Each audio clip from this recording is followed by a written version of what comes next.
हाथरस जैसे संवेदनशील मामलों में उत्तर प्रदेश सरकार और पुलिस प्रशासन पर कई सवाल खड़े हुए थे, लेकिन इसी तरह के एक मामले में झांसी एसएसपी और जिलाधिकारी ने जो तत्परता दिखाई है वह काबिले तारीफ है। अक्सर महिलाओं के साथ हुई घटनाओं में सुस्त कार्रवाई और जांच में अनियमितताओं के चलते उन्हें न्याय नहीं मिल पाता, लेकिन झांसी एसएसपी की सतर्कता से एक 17 वर्षीय किशोरी के साथ हुई वारदात के आरोपियों को मात्र कुछ घंटों में ही गिरफ्तार कर लिया गया। और बीती शाम मामले में हुई कार्रवाई पर एसएसपी और जिलाधिकारी ने संयुक्त रूप से प्रेस वार्ता करते हुए पत्रकारों को जानकारी दी थी। दरअसल पॉलिटेक्निक के बॉय हॉस्टल में एक छात्रा के साथ जबरन दुष्कर्म का मामला सामने आया था, जिसकी शिकायत परिजनों ने सीपरी थाने में की, तो इस मामले को तुरंत संज्ञान में लेते हुए मामला दर्ज किया गया। किशोरी का डॉक्टरी परीक्षण हुआ और मात्र कुछ मिनटों में एसएसपी दिनेश कुमार पी ने टीम बनाकर आरोपियों की धरपकड़ शुरू करवा दी। इसके बाद कुछ ही देर में मुख्य आरोपी व उसके 4 साथियों को अलग अलग स्थानों से गिरफ्तार कर लिया गया। वरिष्ठ पुलिस अधीक्षक ने बताया कि इस मामले में फास्ट ट्रैक कोर्ट में भेजकर आरोपियों को जल्द से जल्द कड़ी सजा दिलवाई जाएगी। आज जो दिन में एक पीड़िता एवं उनके परिवार के द्वारा थाना सीपरी बाजार में एक रेप एवं लूट की एवं पॉक्सो अधिनियम के तहत एक एफआईआर दर्ज किया गया था। एक नामजद और कुछ अज्ञात लोगों के खिलाफ एफआईआर दर्ज किया गया था।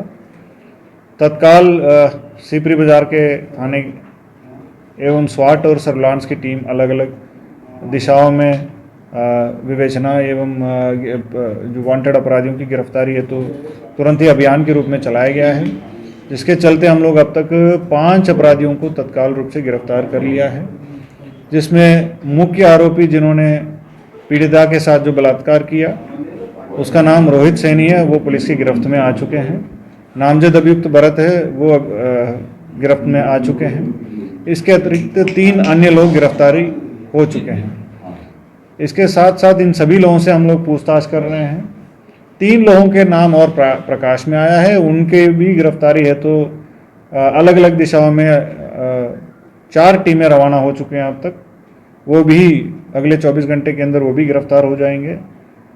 बाकी पीड़िता को मेडिकल है तो भेज दिया गया, मेडिकल हो गया उनको। उनका जो काउंसलिंग है तो काउंसलर भी डीएम साहब के द्वारा नियुक्त कर दिए गए हैं। अन्य जो भी उनका मदद है, जो सहायता है, वो पूरी तरह से हम लोग प्रदान करने हैं तो सदैव तत्पर है। पूरी तरह से कार्रवाई कर रहे हैं, कोई भी लॉ एंड ऑर्डर की इशू नहीं है।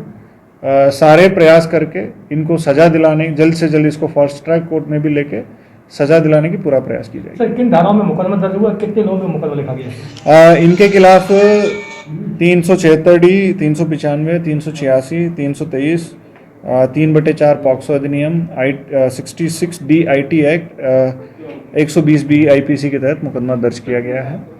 और जो पीड़िता के द्वारा ये एलिगेशंस लगाया गया है, इनके अश्लील वीडियो बनाई गई है, वो हम लोगों ने वो मोबाइल भी बरामद कर लिया है। फॉरेंसिक्स वो जांच है तो हम जल्द से जल्द उसको भेजेंगे। क्या वीडियो मिला है? एलिगेशन सर एक पर नहीं है कि और भी लोगों पे है? एक रोहित सैनी नाम के जो लड़का है उसके ऊपर रेप की एलिगेशन है, बट ये जो अन्य लोग जो उसके साथी थे वो उनके जो पीड़िता है उसके दोस्त को मारे पीटे हैं और उनके पूरे संज्ञान में थे, तो उसके तहत हम लोगों ने दारा भी लगाया। वहीं इसी मामले में जिलाधिकारी आंद्रा वानसी ने बताया कि पुलिस के प्रयासों से कम समय में अपराधियों को गिरफ्तार कर लिया गया है। उन्होंने पॉलिटेक्निक में आए दिन हो रही ऐसी वारदातों को लेकर एक नया पाठ्यक्रम शुरू करने की बात भी कही। और क्या कहा उन्होंने इस मामले में, आप खुद सुन लीजिए। दोपहर 12 बजे जब ये तथ्य हमारे संज्ञान में आया था, पुलिस विभाग के माध्यम से पूरी जांच की गई है और स्टेटमेंट रिकॉर्ड करके महिला एवं उनके परिवार वालों से बातचीत करके दबिश भी डाली गई थी। और शाम तक सारे जो अपराधी हैं उन सब लोगों का लोकेशन ट्रेस करके हमारा टीम्स ने पकड़ भी लिया था। इसमें 1-2 लोग जो रह गया था उसके लिए भी हमारे टीम्स तो खोज रही है और दबिश तो तेज़ी से चल रही है। मेरे ख्याल से कल सुबह तक उन लोगों को भी हम लोग गिरफ्तार करेंगे। ये घटना पॉलिटेक्निक कॉलेज की बॉयज़ हॉस्टल में जो हुई थी और थाना सिपरी में जब लड़की एवं उनके परिवार के माध्यम से हमें कंप्लेंट मिला था, तत्काल एफआईआर दर्ज किया गया था।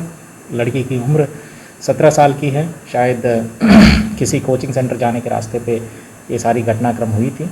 और इस बीच में जो जिन जिन के नाम आया था और जो जिनके बारे में रेप का भी एलिगेशन लगा दिया गया था, उसके संबंध में मेडिकल रिपोर्ट्स भी एनालिसिस हो रही है और मेडिकल रिपोर्ट के तत्पश्चात में जो हमें अग्रिम कार्रवाई करना है वो सारी कार्रवाई हम लोग सुनिश्चित करेंगे। सर, मेडिकल रिपोर्ट में कैसा प्रकाश आया, कई लोगों ने उसके साथ एक घटना को अंजाम दिया? देखिए, बात लड़की की परिवार से जुड़े हुए सेंसिटिव मामला भी है। अभी तक जो हमारे सामने जो सबूत मिला था, एक के माध्यम से तो रेप हुई थी, जो हमें एनालिसिस में पता चला था, और अन्य चीज़ भी है। सो वो सारी उनकी मोबाइल रिकॉर्ड्स भी वेरीफाई करेंगे और उनका सारी चीज़ एनालिसिस भी, मेडिकल एनालिसिस भी करके तभी तो हम आगे बढ़ेंगे केस। आरोपी क्या माइनर है?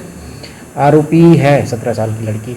आरोपी से ये शायद उसकी उम्र है, कुछ लोगों को तो 18 ऊपर की लड़की और कुछ लोगों को तो बता रहे थे ऊपर है, लेकिन उनकी अभी जांच करना ज़रूरी है, क्योंकि उनका रिकॉर्ड्स वेरीफाई कर लिया जाए तो फिर तभी तो पता चल जाएगा एग्जैक्ट उम्र सर क्या ये जो आरोपी है सर, ये पॉलिटेक्निक क्या स्टूडेंट के खिलाफ भी आपको है। एक सेकंड, ये आप ये आरोपी जो है सर पॉलिटेक्निक के स्टूडेंट है? हाँ, ये आरोपी भी पॉलिटेक्निक का स्टूडेंट है, बॉयज़ पॉलिटेक्निक का। जो पीड़िता है गर्ल्स पॉलिटेक्निक की स्टूडेंट है। सर, जो पॉलिटेक्निक के स्टूडेंट्स हैं ये अक्सर इस तरह के क्रिमिनल एक्टिविटीज़ में लिप्त रहते हैं, पुलिस को भी सूचना है, आगे किस तरह से विजिलेंस कराएंगे? अब यार, उनको तो काउंसलिंग सेशंस देना पड़ेगा। इसको हम उनकी पाठ्यक्रम के करिकुलम में तो दिए जाने के लिए तो हम लोग एक आदेश भी जारी कर देते हैं। आप कुछ प्रिंसिपल के खिलाफ या हॉस्टल गार्डन के खिलाफ कोई कार्रवाई? देखिए, बात क्या है कि आज तो वहाँ पे जो मौखिक रूप से अगर देखा जाए हॉस्टल भी बंद है, लेकिन कुछ लोगों को इस बीच में रहने के लिए भी एक छूट दी गई थी, तो फिर उसकी वजह से चाबी पहुँचा था। तो उनको देखते हुए अग्रिम कार्रवाई करने के लिए प्रिंसिपल से भी बात हुई थी और प्रिंसिपल का भी तहरीर लिया था, इसमें स्टाफ का भी तहरीर लिया था।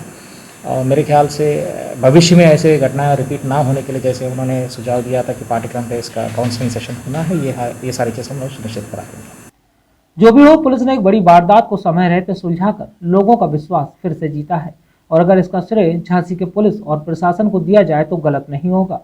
Bureau report, Jhansi.